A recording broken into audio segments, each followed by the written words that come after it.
Peace be with you.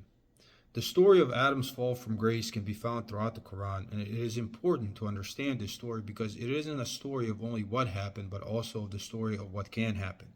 It is the past and the future. What happened to Adam is that he got tricked by the devil. Adam was acutely aware of God's presence, right? He knew God was real. But yet he still fell from grace because he disobeyed God.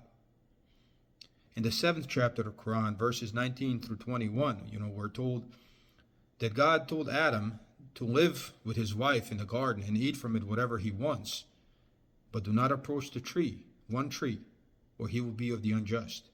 And then we are told that the devil made an evil suggestion to them and told them that God only didn't want them to approach the tree because God didn't want them to become two angels or to become immortals. And we're told that the devil, that the shaitan, swore to them both, "Most surely I am a sincere advisor to you." He tricked them. You can see this same pattern repeating out here in the West now among Muslims. They are being told that the Quran, what is haram in the Quran, is too restrictive, that you don't have to follow it all, that you should live a little, right? When Adam took that shaitan's advice, when he took shaitan's advice, his life became harder. And this is exactly what will happen every time you disobey God. Let's say drugs, right? Drugs are haram. You disobey God in that and you end up an addict, you will see what a hard life is. Zina. There's a lot of pain if you disobey God there. Whether it's for you or somebody else, there's a lot of pain there. So all of these things that the shaitan, through his party, through the people that follow the shaitan, the devil, is trying to tell us, hey, look, man, just live a little. It's all an invitation to self-destruction, and he's trying to do with us exactly what he did to Adam. Shaitan recycles his strategy, and that's what you have to understand. So Adam was acutely aware of God, and he chose to do something haram, and it cost him dearly. That is the same with us.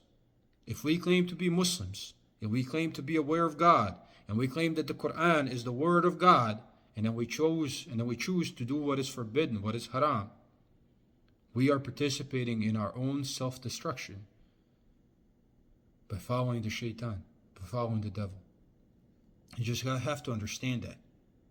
It's not God is trying to restrict us because God doesn't want us to have fun. These things are haram because they are self-destruction. And you have to understand that. Adam didn't get that. He didn't realize the consequences, just like we don't realize the consequences. But for me, drugs are the easiest example. Go find an addict that is in the pit of addiction and look at the consequences of just one thing that is haram. And there are many consequences that you can observe if you just sit down and think about it for all the others. This is the lesson of Adam. This is the lesson we should learn if we are Muslims. Peace be with you.